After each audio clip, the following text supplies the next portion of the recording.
are those who are content to be themselves. They will never lack mystery in their lives, and the joys of self-discovery will be constant. This is from the Gospel according to Shug Avery, a character in multiple novels by American author Alice Walker. And it is her response to the Beatitudes that she writes in a different way. Today I'm going to tell you a little bit about my practice of mindfulness and how that relates to food, movement, and teaching. Mindfulness is the practice of being present in real time with whatever you are doing. Like a typical American, I spent most of my life cooking as fast as I could and eating as fast as I could and throwing Doritos down after a Subway after a Big Mac. Sound familiar to anyone?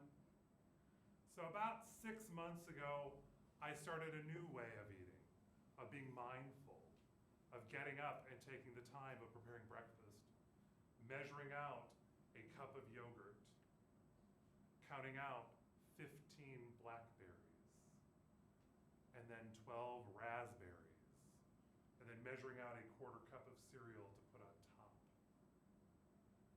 Taking all of that time, and then eating with the smallest spoon I had, as little food as I could, one bite at a time.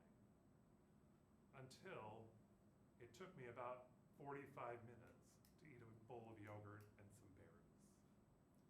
What that did is changed my fundamental relationship to food, which was something to eat as fast as possible, as much as possible, as quickly as possible, as fast as possible, and not really paying attention to what it was. At the same time that I was changing my relationship to food, I changed my relationship to movement. So one night I'm sitting in my basement watching television, and one of those stupid Blue Cross Blue Shield commercials comes on. Just get up and move 3 times a day, you can do it. So I decided I could do this. So of course, before I could get on the exercise bike, I had to find the charger that was stored in the box of the extra stuff, all those old cords.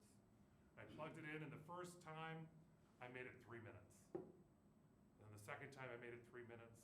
And then the next day I did it 5 minutes, and my legs hurt, and I was whining, and I was crying. Like, it really hurt. Like, those thighs had not done any exercise in about 40 years. Let's be honest.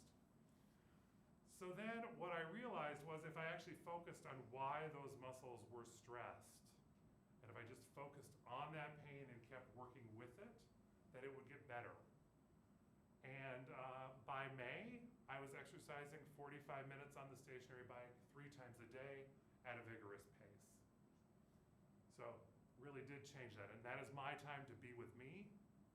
So to get here this morning at 7, I had to get up at 5:15 for a half hour for breakfast and a half hour on the bike, then a shower, then a drive.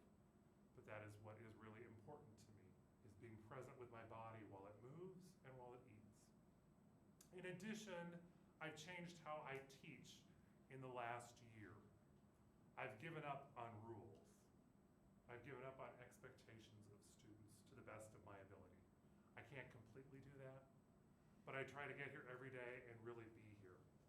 To chat with people, to know their names, to know what's going on. To let them learn their way. To let them take the opportunity to tell me what they need to know. Which is kind of fundamentally different from how college went when I was a student, when some brilliant old person stood up here and told me what I needed to know. So, as I've said, I've spent the last several months trying to become more mindful, to always be present with what I'm doing. And that really does say that I am content to be myself, that I have a great